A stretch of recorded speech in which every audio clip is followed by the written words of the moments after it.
Hey everybody, welcome back to Diesel Creek. My name's Matt. Behind me, my 1980 Autocar Construcktor. In the last video on this truck, we started going through it and we started finding all the issues on it and I started correcting them. I'm trying to get this thing on the road. I need this truck to be able to move my large equipment around. When I purchased the truck, it had some frame extensions on the rear. I think it had a flatbed in a former life. However, I am converting it to be a road tractor with a fifth wheel hitch for pulling low boys, flat decks, what have you. So in today's episode, we're going to finish out this project and get it back on the road for the first time in God knows how long. So stick around and let's get to it. So after we had this truck up in the air the other day, I brought it in here to the shop and I noticed that big oil spot on the tire and the rim right there. You guys see that? You know what that means? That means we have an axle seal going bad over here, and it's allowing oil to escape from the differential into the brake area. You can also see there's another spot down there at the bottom of the rim. It's running down the wheel. So to change the axle seal, we're gonna have to pull off the tires and the hub, and it's gonna be a project. Let's get to it.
Alright, well, since I was planning on doing this, I jacked up the rear end, obviously, to take the tires off, and that's doing double duty for us right now, because that also allows any oil that's out here at the end of the axle to run back to the pumpkin.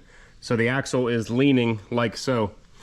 So to get that hub off of there, we have to pull the axle shaft, and then we'll unbolt the hub from the brake drum, and then we might be able to get in there to the axle seal finally.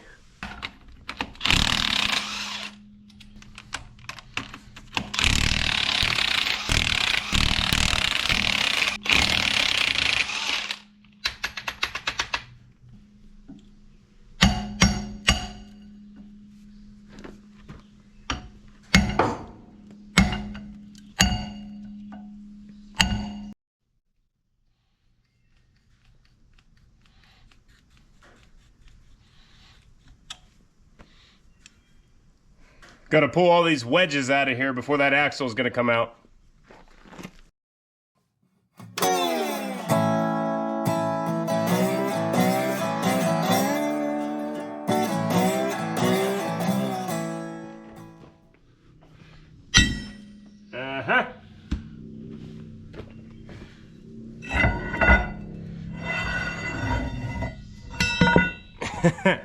I figured that was going to happen.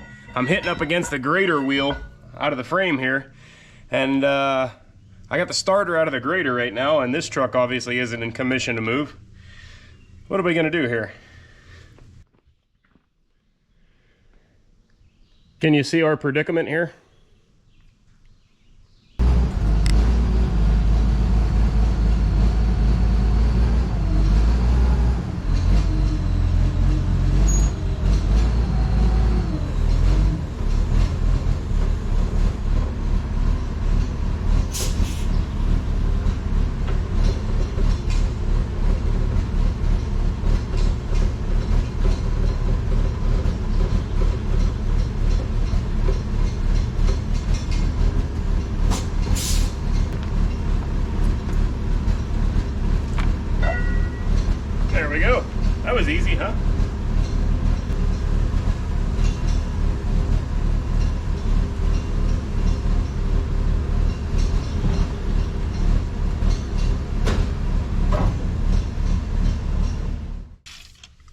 Alright, as you can see now, we have to take off our axle nut. That puts the load on the bearing there, and that's a 4-inch nut.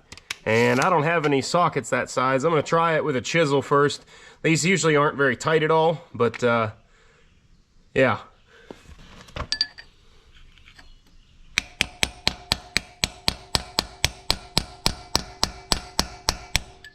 Now, all I'm doing is tearing up the nut. Well, I finally got a 4-inch socket. Let's get this thing off of here.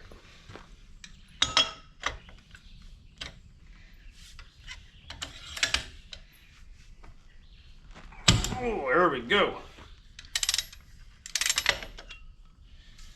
Yeah, I don't think I'd have gotten that with a chisel.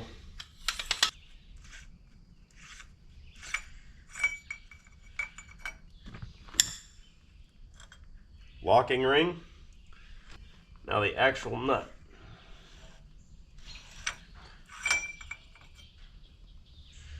All right, with those nuts off of there, this whole hub and drum assembly should come off. As you can imagine, it's pretty darn heavy, so I'm probably going to have to use the skid loader and a strap.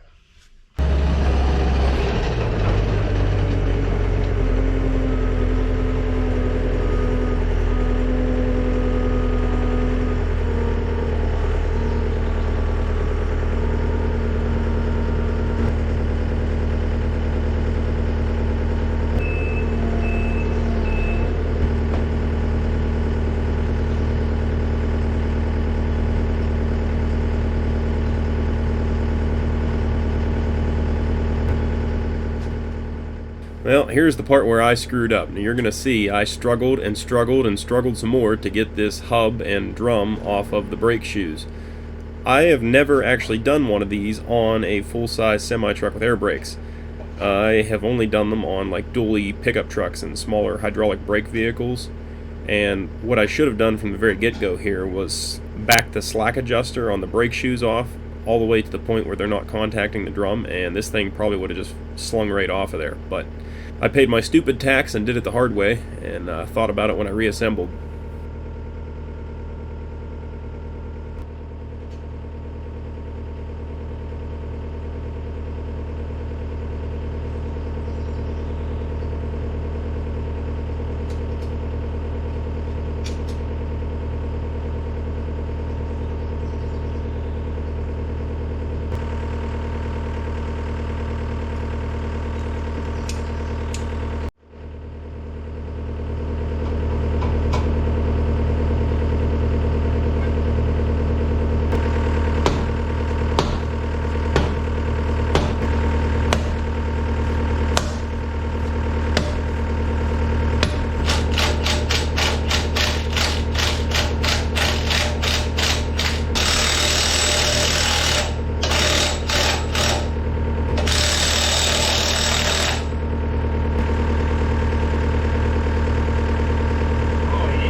Yeah, you can tell that one's been leaking for quite a while. Man, look at the puddle of oil down there. And inside here, what a disgusting mess. I'm gonna go through a case of brake clean just to clean all this crap. Man, that sucks.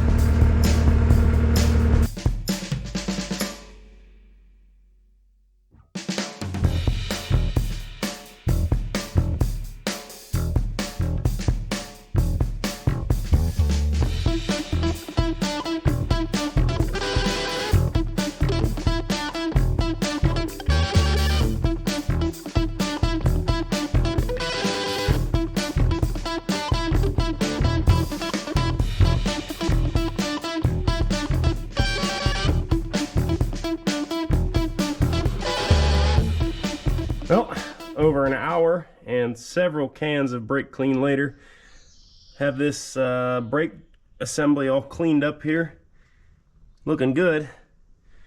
I was kind of concerned about those brake shoes.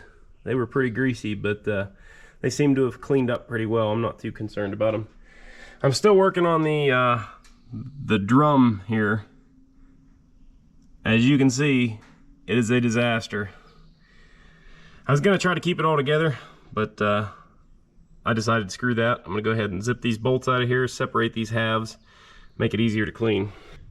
After about another hour and what felt like 3 days of scraping and wire brushing and spraying and wiping and spraying and wiping and spraying and wiping, I've got this drum nice and clean now. My hand was already dirty. That's not a representation. The drum is clean, and the hub is also clean. I just picked up our new seal and we are ready to install. So to put this back together, you're going to want to take the bearing that came out of here. You don't want to switch these. They're the same bearing on each side of the hub, but really once they're worn together like this, you don't want to change them out. So now we should take our seal and you got to read it.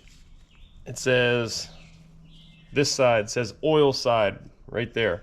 So that goes down towards the bearings that are going to be in the oil. Now take your persuader and don't go crazy.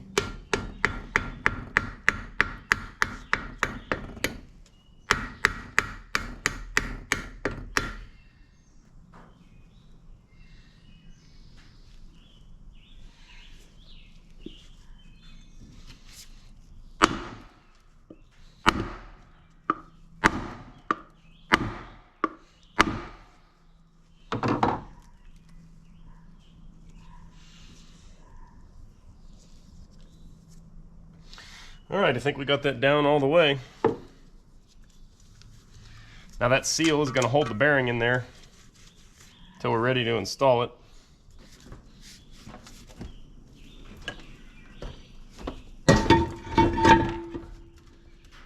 That sucker's heavy.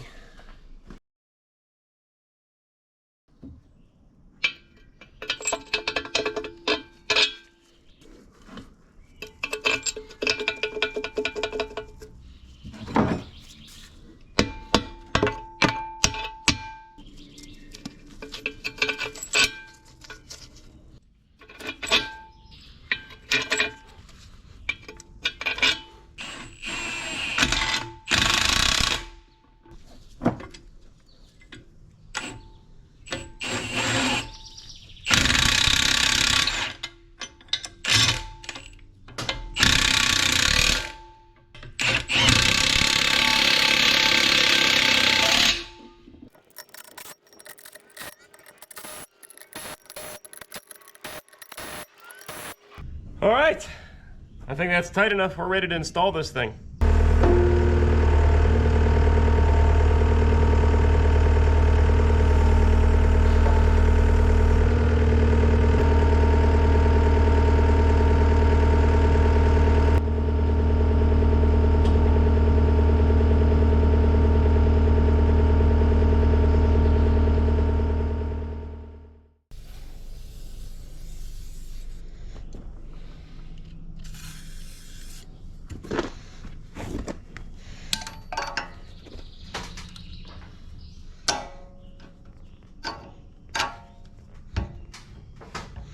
There's a tit sticking out of the nut here. We have to keep that facing out. That engages in our locking ring.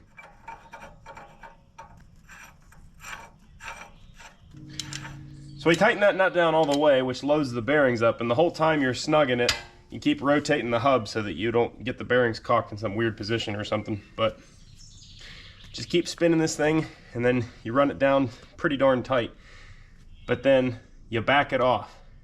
You got to make sure you back it off, because if you leave the bearing loaded like that, you're going to just destroy the bearings. It's way too much pressure to have on them, because these bearings are going to get hotter, and when they get hotter they expand. So if you have this nut real snug, you're not going to have any room for that expansion, and you're going to break stuff or wear stuff out or whatever.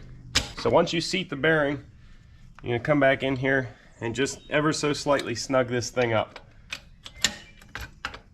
You're not looking to put any pressure on it at all, really. Just run it down till it stops.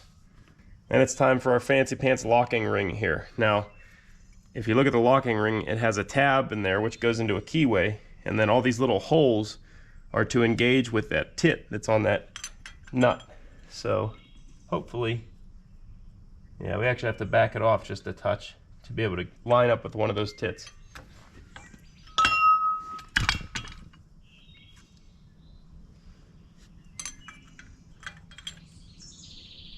That looks beautiful.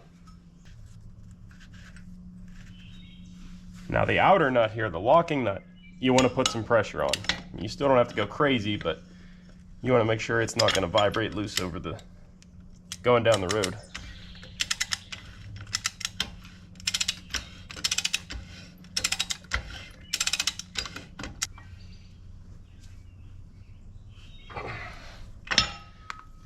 All right, that should be it. All right, with that bearing set and the lock nut tightened down, we are ready to stick our axle back in. Now we could replace this gasket, but it's really not that bad.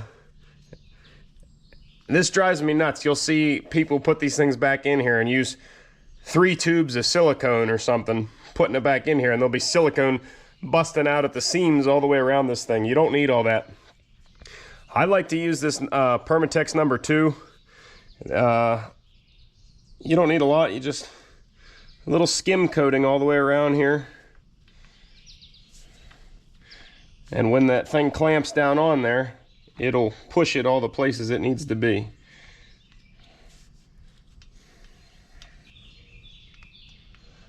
All right, that should be all we need.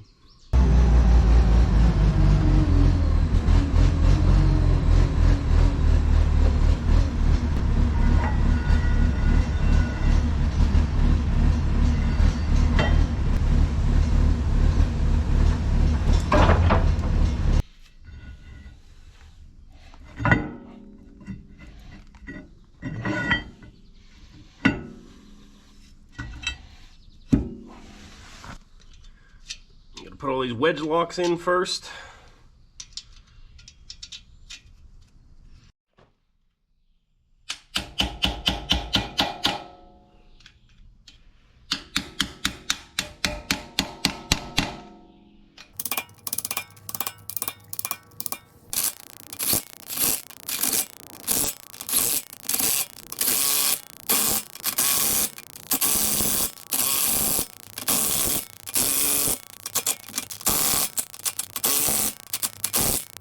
Releasing schmoo.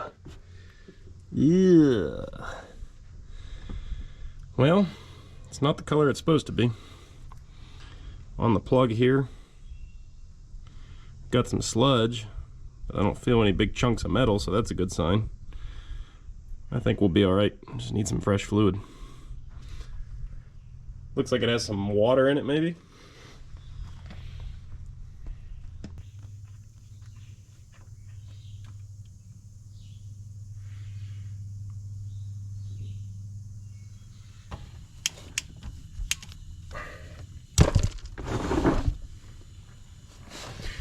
All right, last thing to drain here. Oh, this oil looks better. Doesn't seem to be any water in this one.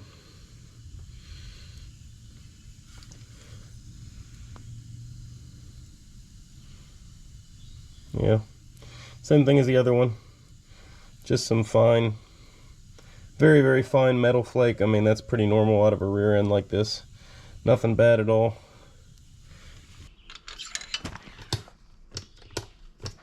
I think these hold about 3 or 4 gallons.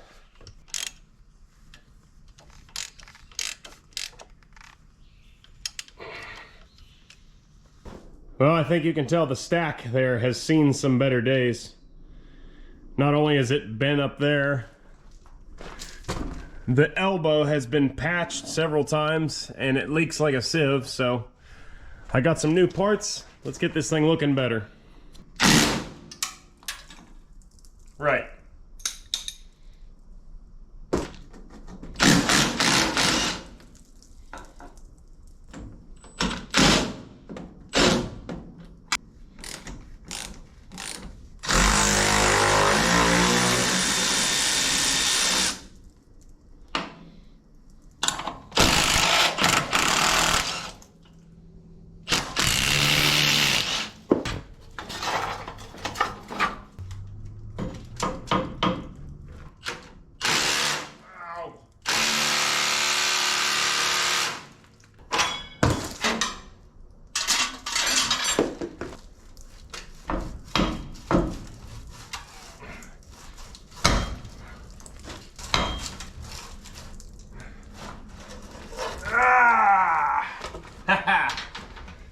access.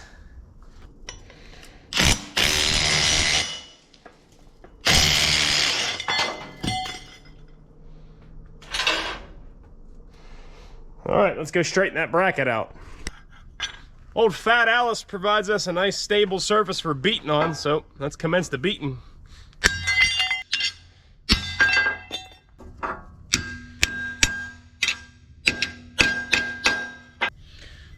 Well, we got that straightened out nicely.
There we go, huh?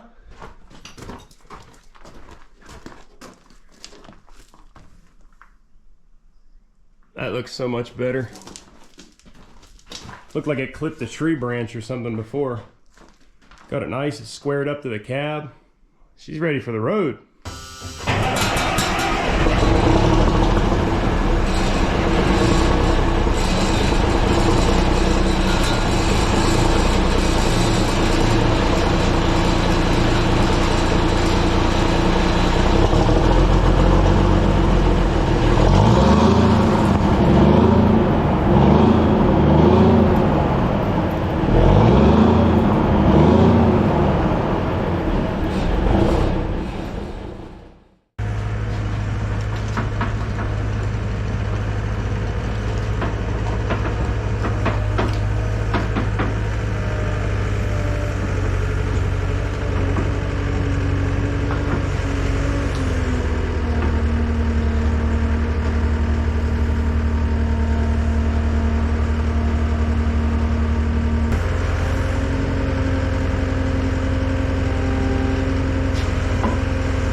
Alright, so I'm sure most of you probably know, but this is the fifth wheel plate, aka the hitch, that connects to full-size semi-trailers here. This particular hitch came off of a Cab Over International, so the bolt holes don't exactly perfectly line up. Now, a couple of them do, I think, but the white marks are the ones that we're gonna make fit here. So I got the rails loosened up on there. I got the hitch sitting up on a block of wood so that I could eyeball this stuff up. I got to pull out all these bolts on the frame that are in our way here, and then we'll set it down on there and drill them out.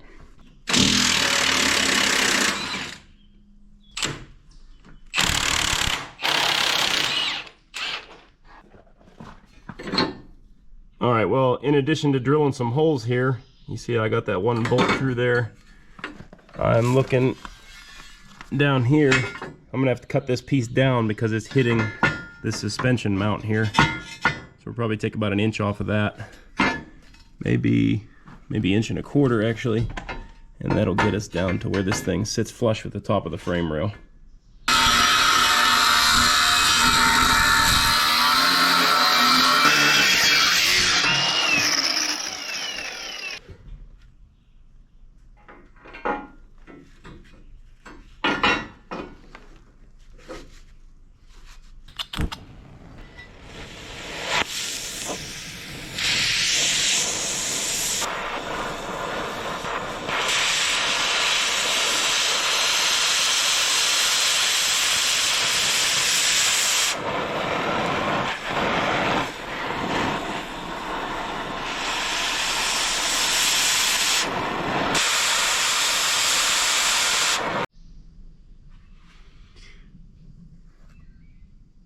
We got all of our bolts in here, with the exception of this guy right here. I'm going to go ahead and drill it after we get this bracket exactly where it needs to be. So I got the bolts in it just loose right now, and once I have the other side done, we'll lower the plate all the way down onto the frame where it's supposed to be, and we'll snug up those bolts at the same time. That'll set the correct height, because this is slotted, so this thing can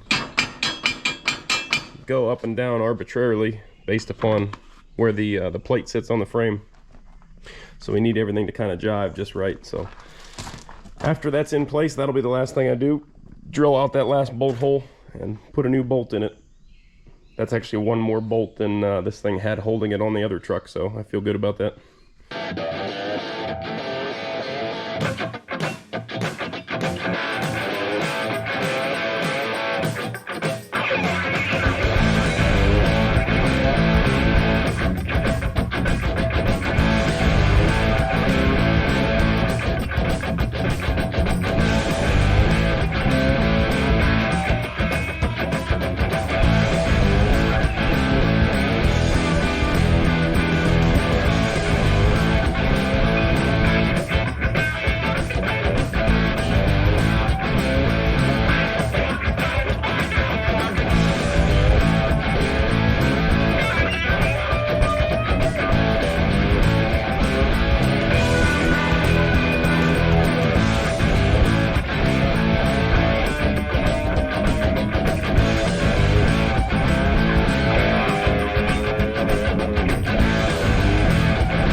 There we go. We got this baby all mounted up. Been a long time coming. Now, one thing we didn't discuss about this hitch is that this hitch is what's called a slider hitch. So you see these rails here. This hitch can be unlatched and slid forward or backward to change the weight distribution on the axles. Now, if this was a solid mount hitch, meaning one that wouldn't be able to slide, my understanding that you'd want to mount it just ahead of the pivot here for the axles. So somewhere like right around here. And that's typically where this is going to run anyways. But, you know, it's nice to be able to have that variability to transfer the weight more onto the steer axles or off the steer axles, depending on what you're hauling. Now this one over here is covered in junk. But this is the solid mount on the 57 Autocar, and it is just ahead of the axle, which is a little bit different too, because this is a single axle versus the tandem like this Autocar is. I've never tried to unlatch this thing yet. I'm hoping it's not seized up, because we sure don't want it all the way back there. I don't have it rigged up into the cab yet, but I'm going to try to just put some air to this air line, and hopefully those latches kick out and maybe we can slide this thing forward. Alright, I'm just going to use the blowgun here, blow some air in here, and there's a dog here on each side, and we'll see if these things kick out. You ready? Contact! Hey, look at that, huh?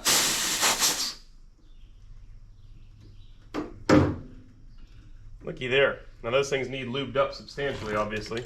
They came out, which is good, but they're not wanting to go back in.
I'm going to be abundantly clear that I do not like these brackets. They don't have clearance for a stinking socket on them. And, you know, I don't care how the rear end of your truck's configured, it's probably not a great place to be putting an open-end wrench on either.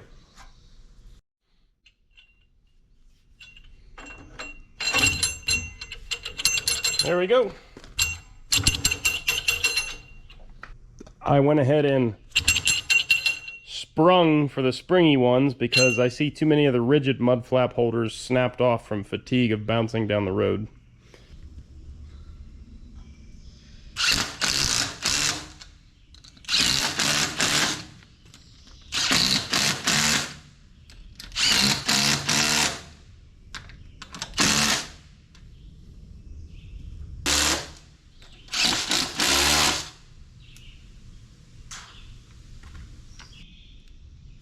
Well, I was going to try to tie in these taillights with this junction box back here, but when I pulled the cover off, I found it to be completely full of dirt. All these terminals are rusted over. I don't think we're going to be using this one, so I picked up a new one. We got to switch all this over. This is the stupid little setbacks that take you forever, because I bet you all these nuts are going to fight me.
Well, as a lot of you guys have pointed out in the comments, we got two different size eyeballs going on here in this rig, and we got to do something about that. It's driving me crazy.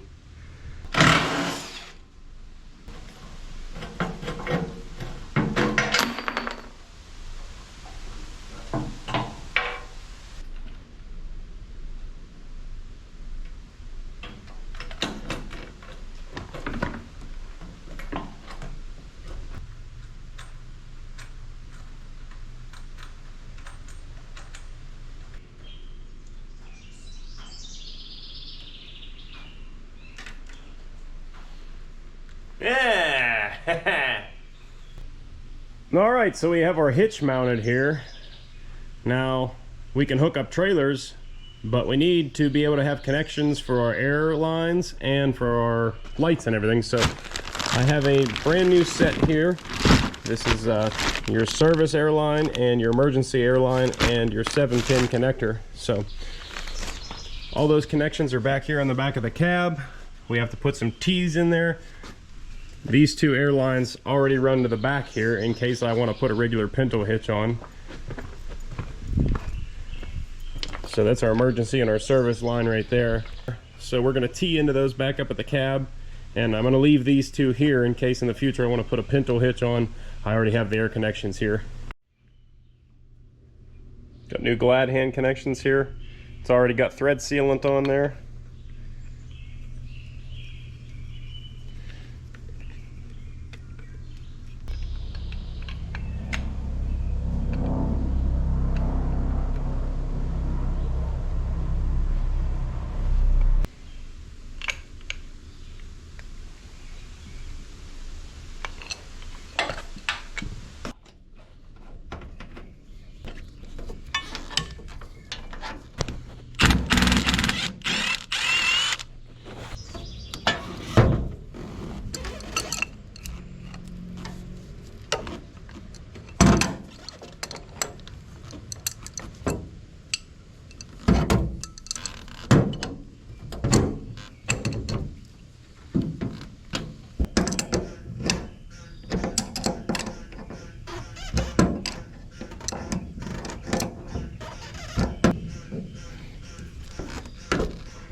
I wish they were all that easy to install.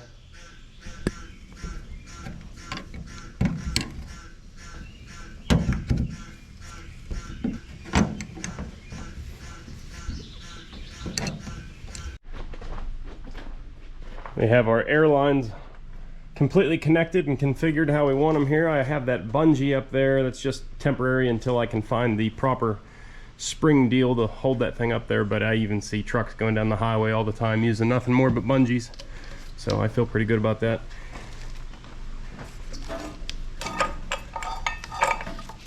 I was gonna get a special hanger to go on the back here and hold these leads, but I tell you what, they stick in there pretty nicely. They definitely can't come out. They're wedged in there nice. I don't know what the DOT will think about that, but I'm sure you guys will let me know.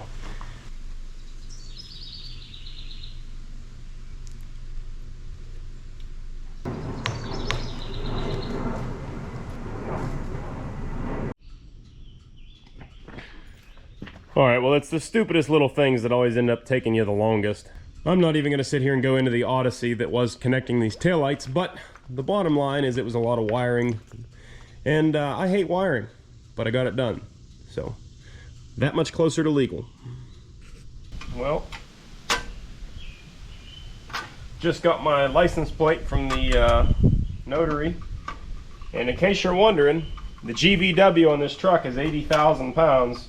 Which means that this license plate, well, it's not actually the plate, the registration fee for this truck per year in the state of Pennsylvania, $2,500. Not cheap to run these big trucks.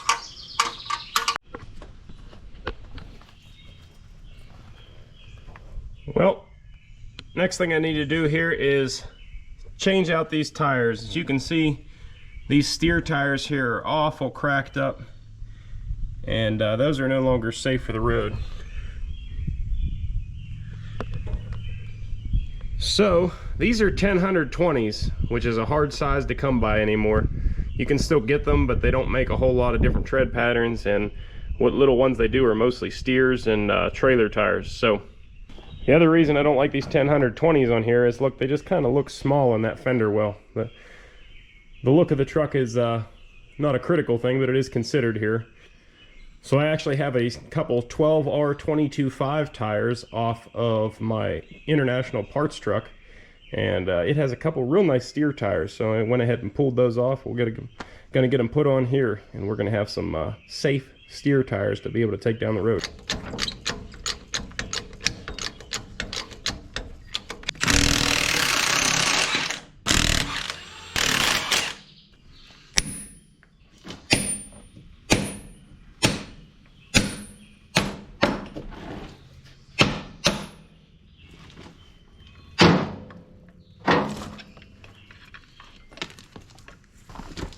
When you're tightening down these old Dayton style rims, you stick a block or a hammer or something and then spin the tire and watch that gap. See, there's the tire we're going to be putting on the left, and you can see how much taller it is than the 10-120. Kind of work the nuts around until you get that thing spinning really true.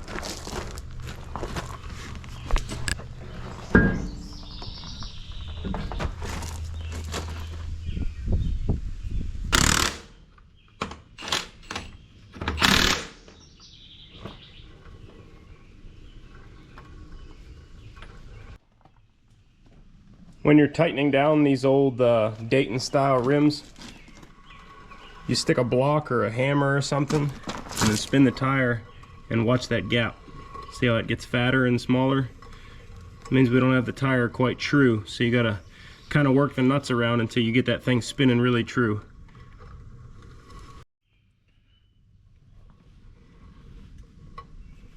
After some adjusting of the nuts, we got that gap tightened up greatly. The only little wobble we have there, I think, is actually an irregularity in the tire.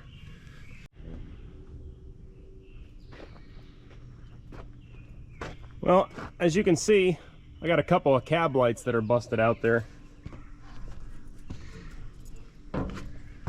While I don't dislike these lenses, I think they have a nice old school look to them. I can't find them anywhere. I've looked all over the internet, parts stores. Seem to be unavailable, so I'm not going to break them, but I'm going to take them off of there, and I got some new LED ones we're going to put on.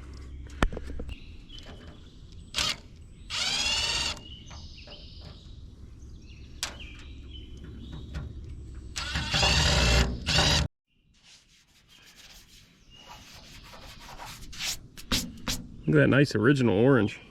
I wish I still had that color. Now we got 5 different shades of rust.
All right, well, I just got all the wiring done here. Moment of truth. Let's see if these babies come on.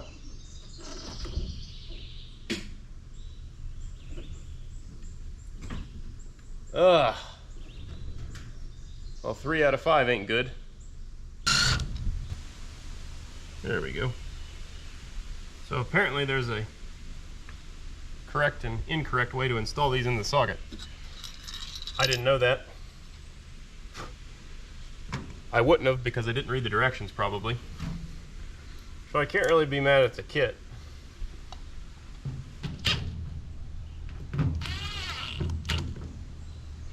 There we go, 5 out of 5. We're ready to hit the road now.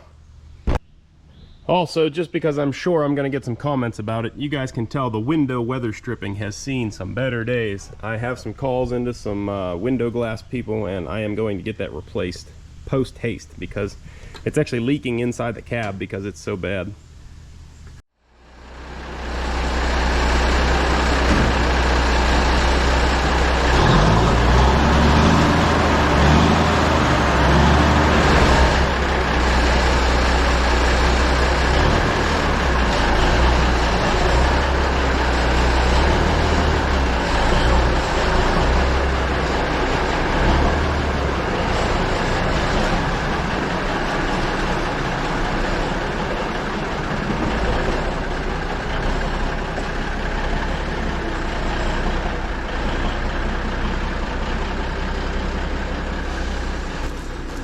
With my incredible luck, I managed to rip the mud flap off feet outside of the shop. This mud flap is brand new. It hasn't seen 100 feet of roadway, and I ripped it right off there. One of those days.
Well, we're trying to get this trailer hitched up here, but as you can see, I got a gap on this side and it's tight on the other side. And the reason that is because the ground is so uneven here. So the truck is leaning and the trailer isn't. Not much I can do about that, really. I'm gonna have to probably drag the trailer out of this spot with the loader and hook up to it on the flat better.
So I don't know if you guys can see it in the video, but the jaws aren't latching. They're coming around the pin, but they're not like, the actual latch part isn't happening. So yeah, I'm gonna pull back out from underneath of it and we're gonna have to inspect that and figure out why those things aren't latching.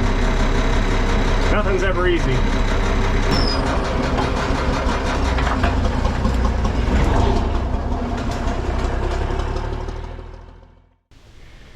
Now I should hope it would go without saying that I have been spraying the crap out of this thing with not only penetrating oil, but soaking it down with grease and everything else, even prior to installing this thing, because I anticipated having these jaws be a little bit sticky.